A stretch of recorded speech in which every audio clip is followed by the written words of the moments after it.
3 invités avec nous chaque soir pour décrypter les mouvements de la planète marché. Christian Mariet est avec nous ce soir, gérant de fonds chez 21st Capital. Bonsoir Christian. Bonsoir. Ravi de vous retrouver autour de cette table. Ravi d'accueillir également Pierre Bismuth avec nous ce soir. Bonsoir Pierre. Bonsoir Grégoire. Vous êtes directeur général et responsable des gestions de Myria Asset Management. Et Bertrand Puif avec nous également ce soir en plateau. Bonsoir Bertrand.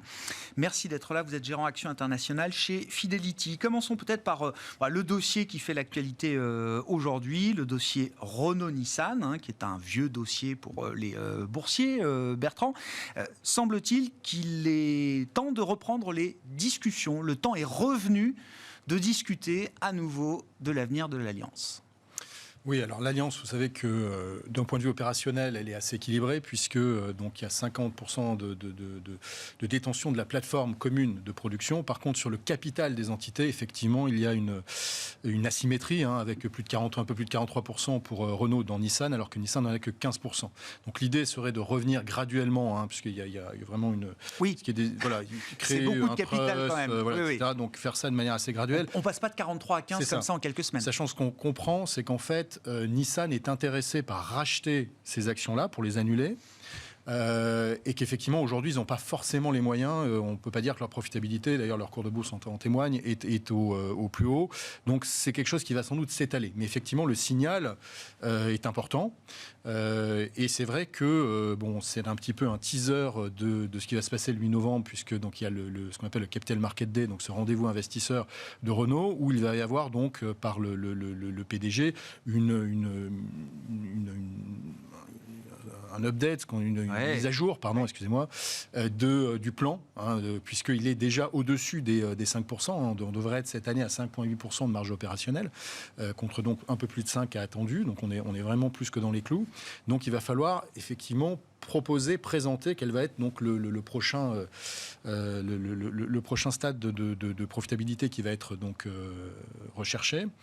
Quand on regarde, c'est vrai, les entités aujourd'hui, vous avez ce 5,8 qui est atteint avec grosso modo Dacia à 11% et Renault à 0 en termes de marque. Ouais, c'est ça. Donc effectivement, l'essentiel des efforts, de notre point de vue, va sans doute être mis sur Renault. Il n'y a pas vraiment de raison que Renault à moyen terme ne génère pas au moins 5% de marge. C'est-à-dire 2 fois moins que Peugeot, par exemple.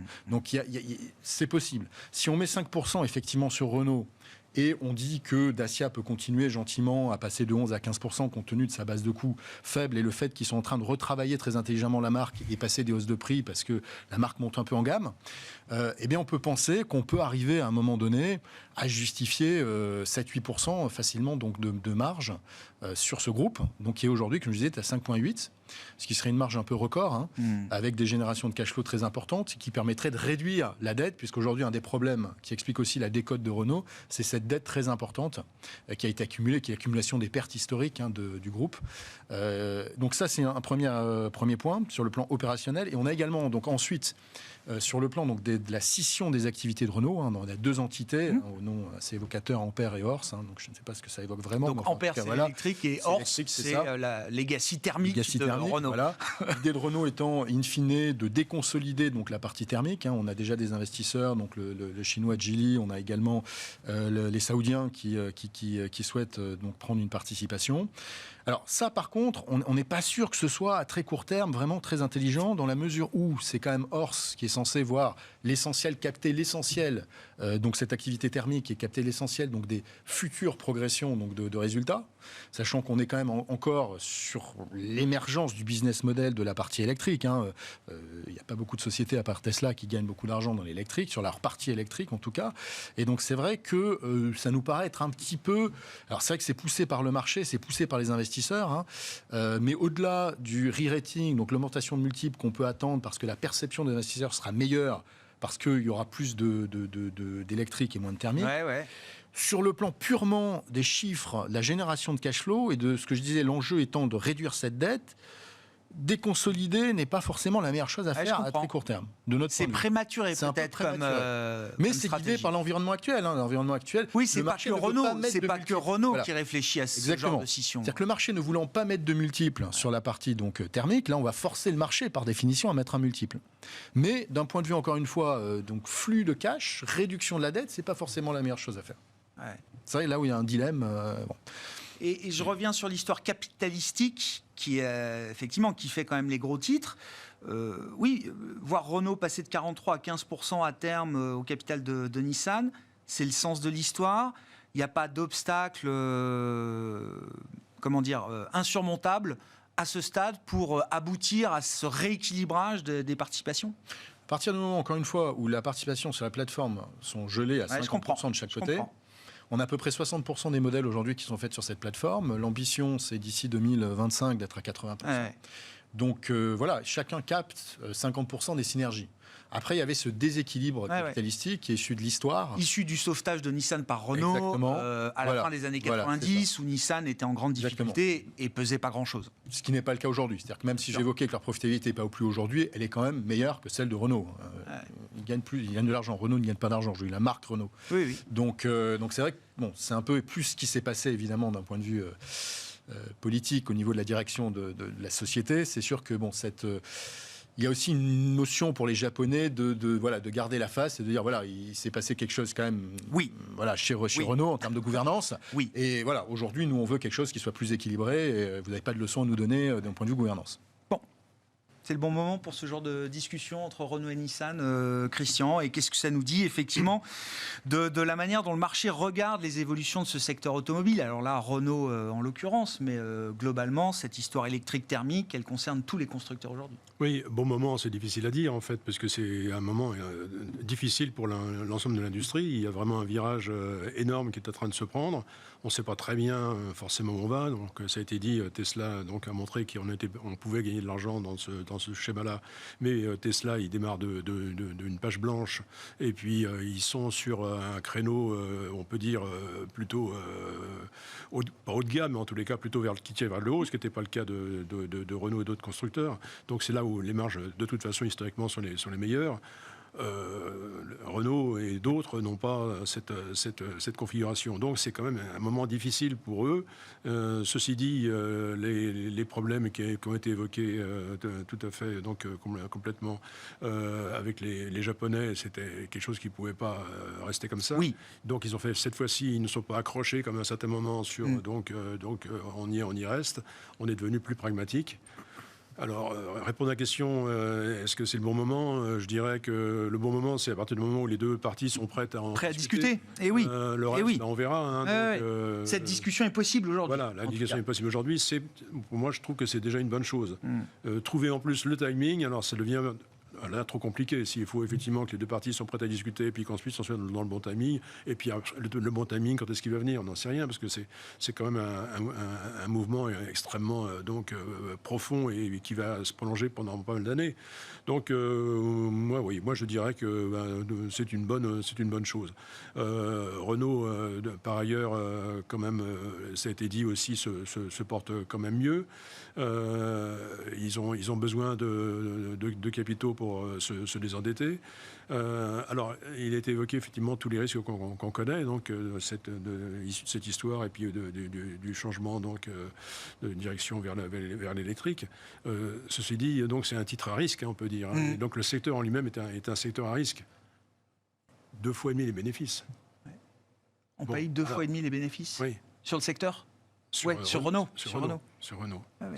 C'est un peu moins vrai sur Stellantis. Oui. Mais enfin, sur Renault, donc on évoque... Qu'est-ce qui est à risque? Qu'on les paye encore moins cher demain, les bénéfices, Christian? Parce que 2,5, c'est déjà... Arrive un moment donné où, donc, si vous voulez, moi aussi, vous parliez effectivement d'ancienneté dans le métier. Bon, j'en ai quelques années derrière moi, si vous voulez. On payait l'industrie automobile sur ces donc, PE, une époque où on passait dans le rouge vif. Donc, quand il y avait une récession, c'était rouge vif. Et ensuite, donc, effectivement, on ne pouvait pas payer très cher ce genre de boîte, même quand ça marchait bien. Donc, aujourd'hui, c'est quand même un peu différent. Il n'est pas question, apparemment, qu'on en arrive à ce genre de configuration. Donc, je pense quand même que le niveau, boursièrement, en tous les cas, le niveau auquel on est aujourd'hui, fait que la prime de risque est largement là. Ah oui. D'ailleurs, on voit le comportement du titre dernièrement. C'est plutôt un titre qui tient bien, qui est même soutenu, qui retrouve peut-être même un peu d'intérêt chez certains investisseurs. Pour l'instant, il n'y a pas de dividende, mais il y en aura un certainement qui va va reprendre l'exercice suivant. Donc, je pense et la cession, mais ça c'est encore une fois, c'est Renault aujourd'hui, mais c'est d'autres constructeurs, tout le monde y réfléchit. Séparer les activités thermiques et électriques, intuitivement ça paraît le sens de l'histoire. Est-ce que c'est le bon moment pour le faire ou est-ce que c'est trop tôt encore aujourd'hui ? Alors, le séparer, c'est plutôt une bonne chose. Après, le céder, c'est autre chose. Ouais. C'est pas la même. Effectivement, dans le cas de Renault, à partir du moment où on fait rentrer d'autres partenaires dans le capital, ça veut dire qu'on se sépare et on déconsolide la partie qui, pour l'instant, est, si mauvais jeu de mots, le moteur de l'affaire. Ouais, qui est la cash machine, quoi. Oui. Bon, donc, c'est peut-être pas... mais en tous les cas, le séparer pour voir dans quelles conditions les choses se passent sur l'électrique. Maintenant, je pense on y voit pas très clair, mais enfin, on y voit suffisamment clair pour pouvoir commencer à faire des comptes d'exploitation et de voir un peu comment ça se passe et de travailler sur les marges. Pierre, je ne sais pas, quels sont les enseignements, commentaires que cette situation vous inspire ? Moi, je note, et c'est ce que je disais en introduction, que Renault, avec sa décote massive, est un des rares titres en hausse depuis le 1er janvier au sein du CAC 40. Oui, non, mais ce qui est intéressant dans l'opération, c'est que... Alors, il va falloir bien voir le timing de l'opération, encore une fois. Mais... Vous parlez quoi, de la scission thermique et non, mais électrique ? d'accord. De renégociation de la renégocier, parce que ce qui est intéressant, c'est que le contexte de marché ne freine finalement pas la vision à long terme des constructeurs et des différents défis, que ce soit des défis écologiques ou des défis même capitalistiques que les sociétés peuvent avoir. Donc ça, c'est un enseignement assez intéressant qui permet finalement de redonner un peu d'espoir de long terme au marché financier, plus que toujours avoir le nez dans le guidon sur qu'est-ce qui se passe d'un point de vue géopolitique, d'un point de vue macroéconomique. Donc ça, je trouve que c'est vraiment une très bonne idée. Après, moi, je ne suis pas très spécialiste de la gestion action. Côté des activités thermiques et scinder finalement les choses, bon, ça c'est toujours à risque et on voit que certaines opérations peuvent être très bien menées, comme d'autres se transformer en four. Donc ça, je laisse plutôt aux spécialistes leur avis, mais en tout cas, ces opérations capitalistiques sont plutôt de bon augure pour mettre derrière nous une année 2022 quand même très, très difficile. Il y a des industriels qui ont encore des visions longues, qui ont des horizons de temps qui sont ceux de politique et de stratégie industrielle. Voilà. Donc tout ne s'arrête pas à la semaine ou au trimestre. Exactement, et ça, je trouve que c'est vraiment... Alors que les marchés fonctionnent avec ces horizons de temps aujourd'hui. En ce moment. On y reviendra, mais... Globalement, là, dans cette lecture, alors du haut vers le bas, top-down, qu'est-ce que vous attendez des publications de résultats, Pierre ? Alors, ça commencera demain soir avec le chiffre d'affaires de LVMH, mais les résultats américains vont monter en puissance sur les prochaines semaines. L'idée que ces résultats du T3 vont être un soutien ou plutôt un frein à la performance des marchés ? Est-ce qu'on a déjà quelques éléments pour se nourrir là-dessus ? En tout cas, on se souvient tous, en tout cas moi je me souviens bien du premier trimestre où ça a été vraiment un bain de sang, notamment aux États-Unis, parce qu'on avait quand même des croissances sur les sociétés très chèrement valorisées qui ralentissaient. Alors, on parlait quand même de super croissance, mais une super croissance ralentie, ce qui a provoqué quand même des effondrements assez importants sur beaucoup de capitalisations, notamment américaines. Je pense bien sûr à Meta. C'était Meta, c'était Netflix, effectivement, qui donc, ça a été vraiment... soulevait beaucoup d'attentes et qui décevait au premier trimestre. Voilà, ce qui a eu en plus pour effet que concomitamment à la hausse des taux, finalement, les investisseurs se sont dit la croissance très chèrement payée, quand les taux remontent, c'est plutôt compliqué d'avoir toujours ce soutien au cours de bourse. Bon, là maintenant, on a quand même une discrimination qui s'est faite. Donc, on parlait d'LVMH demain. Quand on regarde les métriques de valorisation d'LVMH, on ne peut pas dire que ça soit ultra cher. Franchement, il y a une croissance qui est majeure. Et quand on regarde le PER d'LVMH, on n'est pas du tout sur des niveaux technologiques. Alors, je pense aux sociétés de paiement, notamment, que j'ai regardé récemment, ou plus globalement, une technologie, ou en tout cas, ce qui était les stars de 2020-2021. Donc, sur les résultats, ce qu'on aimerait voir, c'est dans les résultats microéconomiques, des indications macroéconomiques. Alors, sur LVMH, savoir finalement si la politique zéro Covid chinoise a véritablement un effet sur le secteur du luxe et plus globalement sur la consommation discrétionnaire et la remontée en fait des classes moyennes supérieures dans les pays émergents. Ça, c'est le premier point qui va être vraiment très intéressant. Sur la technologie, et alors je pense notamment sur la publicité, on va avoir, et ça c'est plutôt aux États-Unis, on reparle de Meta qui est vraiment un cours de bourse au tapis, et même de Google, on va avoir cette idée de savoir si la récession est proche ou pas. Donc on va avoir des enseignements macro qui vont être très intéressants par le prisme micro. Est-ce qu'on a déjà coupé les budgets publicitaire ? Ça, c'est un petit indicateur avancé de exactement. Et on va voir comment les sociétés se préparent et à quoi elles exactement. Se préparent. Et on a des sociétés à l'heure actuelle qui sont en train de capituler complètement boursièrement. Donc moi, je pense notamment à Microsoft qui s'est très très bien comporté et qui commence à trembler vraiment. Tesla, bien sûr, qui a perdu plus de 40% par rapport à son plus haut historique. Donc on va avoir vraiment des enseignements, je pense, très macroéconomiques, savoir si les entreprises investissent toujours, si finalement la croissance du cloud est toujours là, si on a toujours les mêmes facteurs de soutien et finalement si on a toujours des super croissances sur certains secteurs. Et où finalement on a vraiment un ralentissement économique. Donc c'est ça qu'on attend comme enseignement chez Myriad Asset Management. Bertrand, chez Fidelity, comment vous regardez cette saison de résultats ? Est-ce que c'est une saison qui doit confirmer avant tout des attentes ou est-ce qu'il y a un vrai risque de surprise ? Alors nous, on pense que sur les chiffres du troisième trimestre, il y avait quand même pas mal de carnets de commandes qui étaient assez fournis. Donc notamment sur le secteur industriel, nous on ne voit pas en fait de société, d'ailleurs elle l'aurait déjà fait, elle aurait déjà fait des profit warnings à ce stade. Donc on ne pense pas qu'il y ait une grosse déception sur les chiffres. Par contre, là où il y a un enjeu important, c'est sur les perspectives qui vont être données, les guidance pour le quatrième trimestre, voire pour une esquisse de visibilité pour l'année prochaine, où là, ça peut être plus compliqué. Parce que vous allez avoir les sociétés qui sont au bout de leur carnet de commandes et qui vont vous dire le quatrième trimestre, c'est compliqué, il n'y a aucune visibilité. Donc là, le marché elle prend très mal. Même si les multiples sont déjà bas, et c'est là où est le risque, et c'est peut-être là qu'on aura les meilleures opportunités. Ce sera la dernière phase de baisse du marché. Vous avez d'autres sociétés qui vont pouvoir dire, oui, on a encore un carnet de commandes. D'ici la fin de l'année, ça devrait aller. On va dire que c'est plutôt en moyenne, dans des discussions qu'on a avec les industriels, ce qui ressort. C'est-à-dire qu'ils vont plutôt dire, d'ici la fin de l'année, il n'y a pas vraiment de problème, à part si on nous coupe évidemment l'énergie. Bon, ça, c'est un autre problème. Ou s'il n'y a pas d'essence. Mais par contre, elles vont commencer à dire que, oui, mais l'année 2023, par contre, attention, ça risque d'être plus compliqué. Et quand on confronte ça aux attentes de croissance de profit en Europe, sur le Stoxx large, qui sont encore de plus 1, sur le consensus, nous voyons en interne, on est à -6 et on se dit qu'on est sans doute très optimiste.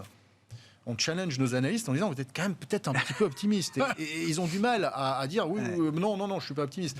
Oui, ils sont optimistes. Donc, il vient d'où l'écart, Bertrand ? Cet écart vient qu'on a de manière traditionnelle, ce n'est pas la première fois qu'on voit ça en période de retournement donc économique, le fait que les analystes, donc sell-side, chez les brokers, mettent énormément de temps à retourner, à rebalancer en fait leurs chiffres. Et ils ne le font pas, en règle générale, à part quelques-uns, des exceptions, sans que la société n'a pas elle-même donné, en fait, la... Voilà. C'est par nature le métier d'analyste, quand même, de se fonder sur les... Alors, on peut discuter. Ce sera l'objet, sans doute, d'une autre émission. C'est un vrai... Non, mais c'est un... Il y a des émissions à faire sur le métier d'analyste et le métier de gérant. C'est après tous les conflits d'intérêts qu'il peut y avoir dans des banques qui ont des brokers. Il y a l'analyste qui va attendre les chiffres de la société pour faire son analyse, et puis l'analyse qui essaiera d'être un peu plus... Du moins les commentaires de la société, même si ces commentaires sont négatifs, pas pour la fin de l'année, mais pour le début de l'année prochaine, là, ils vont accélérer la révision à la baisse. Enfin, je reviens au plus 1. Enfin, ça fait 10 ans qu'on part d'habitude avec plus 10, plus 15 en tête en début de chaque année. Donc, je me dis que déjà plus 1, c'est proche de 0. Voilà. Et qu'on a déjà fait une partie du chemin, quand même, Bertrand. Pas suffisamment. Alors, en Europe, et là, on parle des multiples aussi. Les multiples sont relativement bas. On est autour de 10 fois, nous, selon nos estimations, en Europe. 10 fois, ça se compare, c'est un niveau équivalent au niveau donc, de l'éclatement de la bulle Internet en 2001. Par contre, effectivement, Lehman 2008-2009, c'était 8 fois, donc ça peut être pire. Alors après, est-ce que...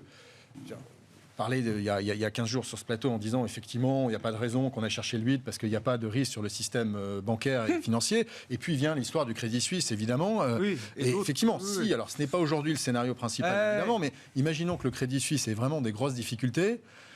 Bon, on pourrait donc... Ou un fonds de pension Ou un fonds de britannique, parce que pension britannique, exactement. Crédit Suisse, Tout à fait. on veut faire Fonds de pension la britannique, répétition de voilà, Lehman 10 ans ou problème 15 ans sur les après, dérivés d'un fonds de peut-être que pension c'est ailleurs britannique. qu'il faut regarder. Voilà, hein. effectivement, on pourrait aller effectivement sur ce 8. Mais ce 10, c'est quand même, on va dire, on commence à rentrer dans le dur, clairement. Aux États-Unis, c'est pas la même histoire. On est à 17 fois. On est à 14 fois donc, en 2001. Voilà. Et on était autour de 10 fois lors de Lehman. Voilà, donc aux États-Unis, il y a quand même... On n'est pas pricé pour la perfection aux États-Unis, mais on n'est pas pricé pour des grosses déceptions. Voilà, on ne peut pas imaginer que l'Europe rebondisse dans les États-Unis, boursièrement parlant, ça s'est jamais vu. Hein. Donc bon, si les États-Unis ont encore un peu de baisse, voilà, après les actions américaines jouent leur rôle et le dollar également, donc de refuge. Très clair. Bon, si on prend le marché européen pour commencer, Christian, on est valorisé pour quel type de dynamique bénéficiaire dans les prochains mois et trimestres ? Alors, je reviens à ce qui a été dit.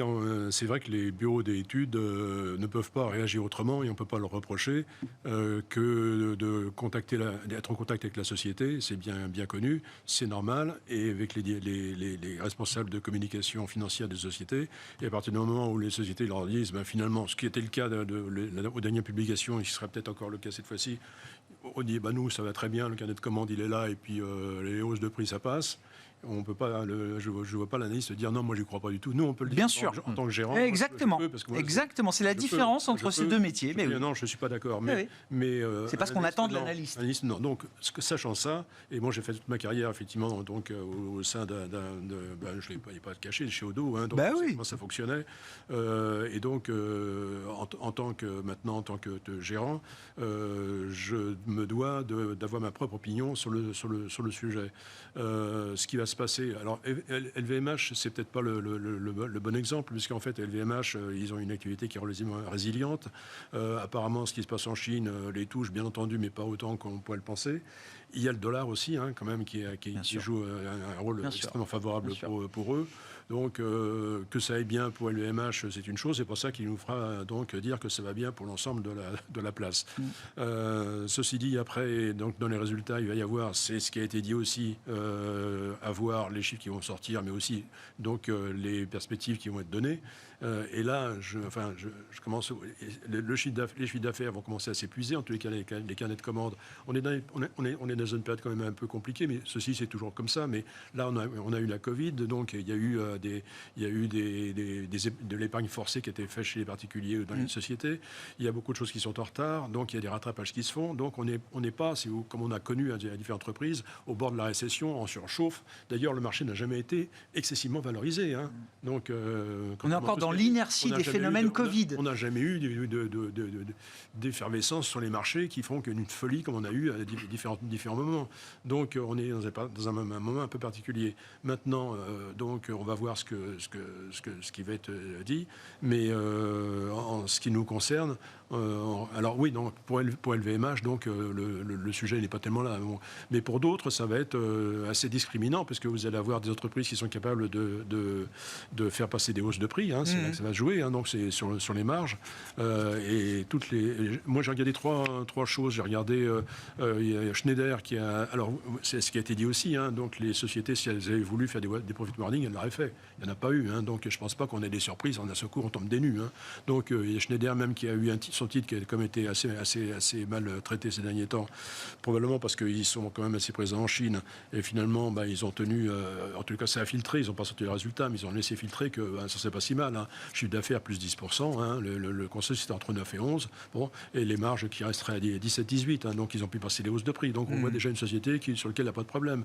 Et Vinci a fait la même chose, donc Vinci, puisqu'on a commencé à parler des tarifs d'autoroute, bon, d'abord le sujet pour eux il est un peu différent, parce qu'ils sont assez bien baqués là-dessus, donc ce qui veut dire que si jamais on les empêchait de monter leur prix comme ils voudraient le faire, enfin comme ils sont en droit de le faire, à ce moment-là, on serait obligé de rallonger la concession.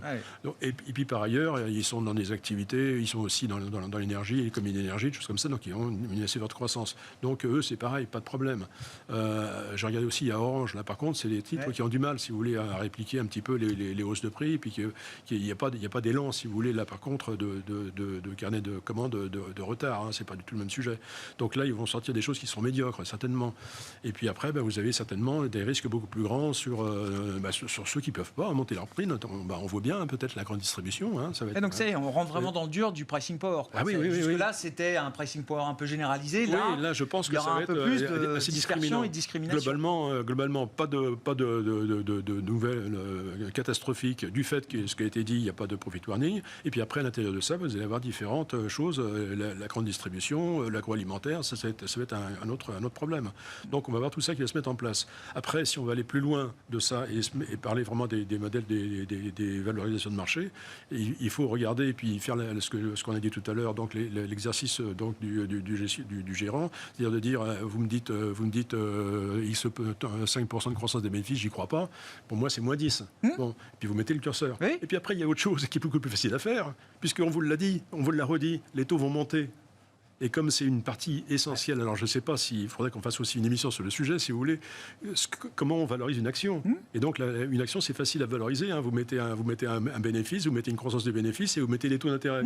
Et puis c'est tout. Et puis une prime de risque. Voilà, c'est tout. Et quand vous bougez les taux d'intérêt, c'est aussi violent, si vous voulez, que de bouger les bénéfices. Bien sûr. Donc, si vous montez 10% les taux, puis 10% les bénéfices... Tout le monde a augmenté les taux dans ses modèles, j'imagine, Christian.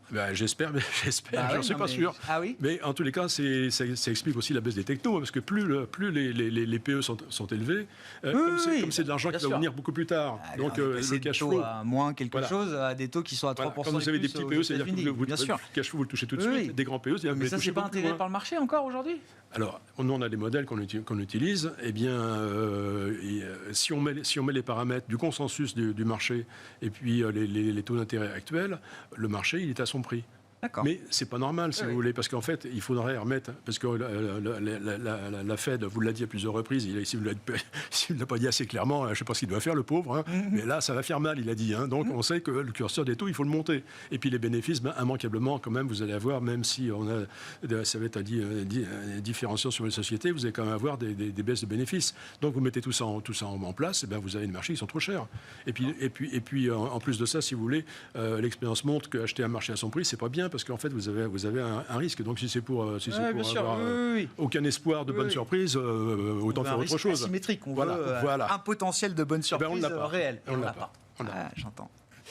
À propos de Banque Centrale, où en est-on, Pierre?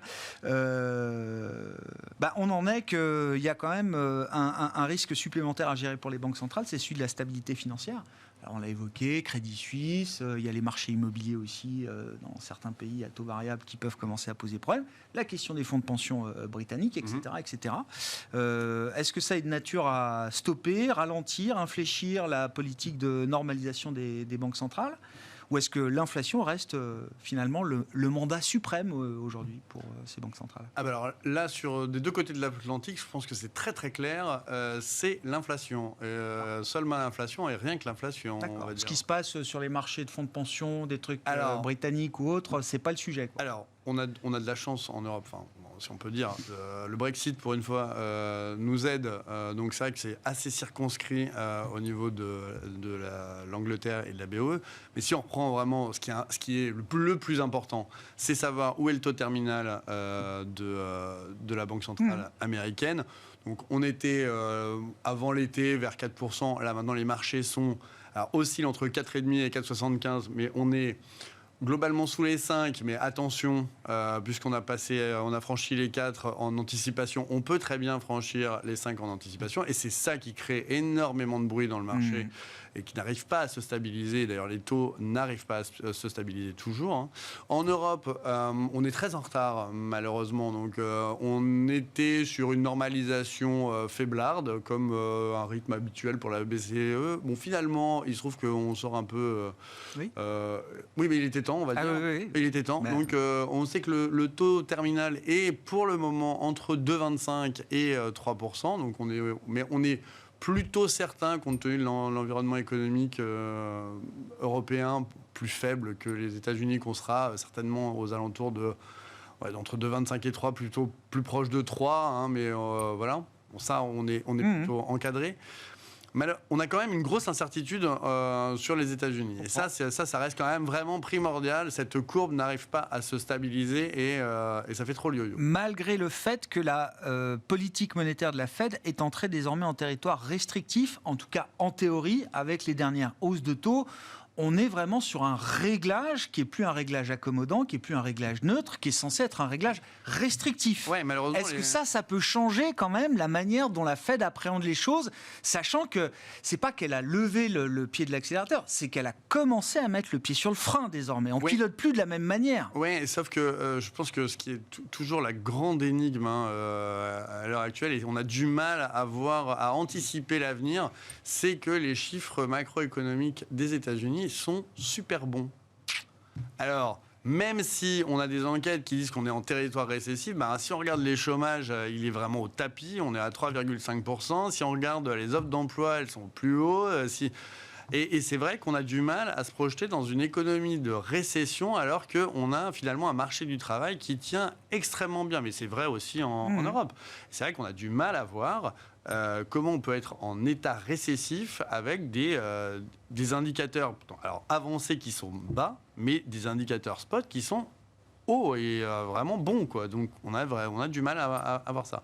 Après, sur la BOE, je pense que là, il y a un problème qui concerne principalement les Britanniques entre un changement de gouvernement et un budget qui a été incompris ou qui est incompréhensible, et une banque centrale qui est probablement là pour être le pompier d'élucubration politique. Mais là, c'est vrai qu'on a du mal à les comprendre, puisque faire à la fois un plan qui défend anti-inflation et énergie, et en même temps une relance budgétaire inédite et très surprenante. Bon, comprenne qui peut. La cohérence est à trouver dans tout ça, effectivement, et sans doute que la Banque d'Angleterre est loin d'avoir restauré encore sa crédibilité de ce point de vue-là. Je mets le gouvernement britannique. Oui, mais le gouvernement britannique a quand même un peu sacrifié la livre sterling dans un épisode inflationniste qui est quand même assez incompréhensible. Enfin, quand on importe autant d'inflation, faire baisser sa devise est plutôt une énigme. Bertrand, sur les banques centrales, ma question étant, est-ce que l'histoire peut commencer à changer avec une Fed en mode restrictif? Encore une fois, on ne pilote pas de la même manière quand on a encore le pied sur l'accélérateur, qu'on le relève gentiment, et quand on commence à avoir le pied sur le frein. Ce qui est le cas, normalement, de la Fed aujourd'hui. Les histoires de pivot, effectivement, c'est quand même plus du wishful thinking à court terme. C'est une incantation. C'est une incantation, exactement. Une très belle traduction. Voilà, donc nous, on ne s'attend pas à ce qu'il y ait un revirement de politique de la Fed. Il n'y a pas de game changer à attendre de ce point de vue-là. Il faut attendre, effectivement, et c'est ce qui a été justement dit, il faut attendre que les indicateurs sur l'emploi se retournent, ce qui n'est pas vraiment le cas aujourd'hui. Donc, il faudrait vraiment qu'on soit dans une dynamique de destruction d'emploi telle que là, ils disent on arrête, on arrête complètement. Puis un enjeu de crédibilité. Ils ne veulent pas faire ce que les Britanniques ont fait. On ne fait pas non plus, on ne va pas dans tous les sens. Donc, je pense qu'à l'heure actuelle, objectivement, on ne peut pas considérer que l'action de la Fed sera un soutien pour les marchés actions dans les mois, dans les trimestres à venir. Peut-être on se posera la question au second semestre de l'année prochaine. C'est plutôt pour nous le scénario optimiste, voire peut-être plus loin sur un scénario de base, plutôt 2024. Oui, parce que quelque chose qui est difficile à appréhender et qui est assez différent des cycles de resserrement précédents. Une fois qu'on avait atteint le taux terminal, c'est vrai que dans les mois ou trimestres qui suivent, généralement la Fed rebaisse assez vite ses taux. Là, il y a quand même l'idée qu'on va vouloir maintenir un réglage restrictif pendant longtemps, justement. Oui, parce qu'il y a une normalisation de l'inflation. C'est-à-dire que pendant 10 ans, on nous a fait croire qu'il n'y avait plus d'inflation, que c'était sorti complètement de l'économie, qu'on avait des magiciens qui avaient réussi à le faire sortir.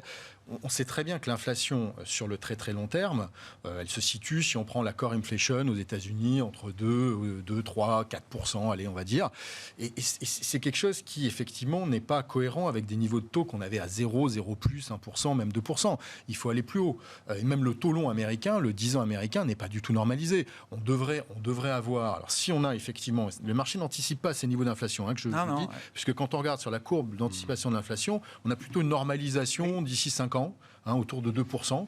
Mais nous, on pense qu'on sera plus... 2%, c'est la fourchette basse. Oui, c'est ça. 4. On sera toujours un peu tilté à la hausse, quoi, en fait. Donc 4, si vous voulez avoir 2% de taux réel, ce qui est à peu près ce que vous avez sur le long terme, ça veut dire que vous avez un 10 ans américain à 6%. Wow.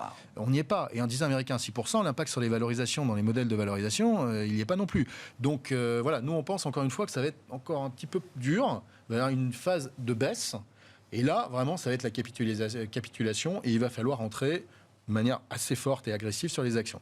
Après, qu'est-ce qui va faire que cette phase de baisse va arriver ? C'est là où la problématique, ce qu'on disait tout à l'heure, du timing. Ouais. Voilà. Est-ce que le fait que les entreprises aient des perspectives plus compliquées, ce sera suffisant ? Peut-être, effectivement. Est-ce qu'il faudra une mini-bombe nucléaire en Ukraine ? Peut-être. J'en sais rien. J'espère pas, évidemment. Mais voilà, il va y avoir un catalyse que, par définition, on n'a pas vraiment en termes de timing. C'est là où c'est compliqué. Voilà. Mais après, quelqu'un qui rentre aujourd'hui sur le marché européen, sur les niveaux de valorisation actuels, sur des titres value, par exemple, il va y avoir de la volatilité, comme partout, mais je serais étonné qu'ils perdent de l'argent sur le long terme, quand même.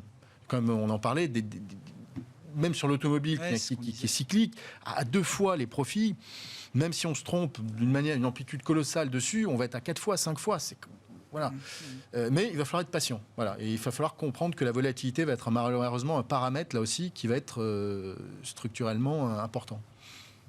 Il y a un schéma possible dans lequel les investisseurs devront vivre avec des taux réels positifs pendant une période plus longue que prévu, Christian ? Parce que c'est un peu ce que signale la Réserve fédérale américaine. Alors que jusqu'à présent, tous les discours étaient de dire vous verrez, avec les dettes qu'on a, les déficits qu'on accumule, il n'y a pas d'autre issue que des taux réels négatifs pour nos économies. Visiblement, c'est une question qui se discute. Écoutez, il y avait la phrase qu'on répète un peu en ce moment de Greenspan qui disait si vous avez compris ce que j'ai dit, c'est que je me suis mal exprimé. On pourrait retourner la chose avec Powell en disant si vous n'avez pas compris ce que j'ai dit, c'est que vous avez un petit problème. Réécoutez, parce que c'est assez clair. Oui, même, d'accord. Donc ça veut dire. Oui, mais on sait on sait que les banques centrales ont le droit de mentir. On sait qu'ils peuvent tenir des doubles discours. On sait qu'ils peuvent changer de position très vite également. Donc ça peut expliquer aussi pourquoi certains. Entre mal s'exprimer et puis mentir, c'est encore. Non, mais quand je dis mentir, ils ont le droit de parler de manière codée, voilà. De manière codée. Mais enfin là, c'est pas codé. C'est un drôle de codage, parce que là, c'est vraiment dire noir quand c'est blanc, c'est plus du codage là. Donc simplement, je voulais dire aussi, on parlait du chômage là comme quelque chose de curieux, mais il faut quand même savoir que le taux de chômage c'est quand même un indicateur retardé de l'évolution de l'économie. C'est pas anormal que maintenant on ait d'abord la situation, je l'avais dit tout à l'heure, mais la situation est particulière à cause de ce qu'on avait donc la Covid, il y a un certain nombre de choses. Donc c'est curieux, mais en tous les cas, on est dans un schéma aujourd'hui où le taux de chômage est très très bas, mais ça ne veut pas dire pour autant qu'on ne va pas avoir la récession dans quelques mois. Hein. On verra bien le chômage monter par la suite. Donc on a encore ce genre de choses à voir. Moi, je pense qu'on va avoir des taux plus élevés et que les marchés doivent s'y attendre. Vous avez le problème de l'inflation. Et des taux qui resteront durablement plus élevés. Ils vont. Je dirais pas ça. Moi, je dirais, c'est ce qu'a dit Powell. Ils resteront élevés tant que l'inflation ne sera pas combattue. Alors après, si vous pensez que ça sera en 6 mois ou en 6 ans, voilà, le débat il est là. Mais en tous les cas, on regarde l'accord inflation aux États-Unis, c'est vraiment mauvais. Alors que l'indice global, lui, c'était effectivement commencé, mais l'autre non. Hein. Non. Donc, je ne pense pas qu'on puisse arriver aujourd'hui. C'est des taux qu'on n'a jamais vus depuis 40 ans aussi. Hein. On attend une inflation sous-jacente qui devrait remonter encore en rythme annuel sur le mois de septembre. Le chiffre du CPI américain sera publié ce jeudi avec une core inflation attendue autour de 6,5% et une inflation globale, effectivement, avec des effets de base, des effets de prix à la pompe également, qui devraient reculer encore un petit peu autour des 8%. Voilà, messieurs, où on en est en ce début de semaine. Merci beaucoup d'avoir été les invités de Planète Marché ce soir. Christian Mariet, 21st Capital, Bertrand Puif, gérant Action Internationale chez Fidelity, et Pierre Bismuth, directeur général et responsable des gestions de Myria Asset Management, étaient nos invités en plateau.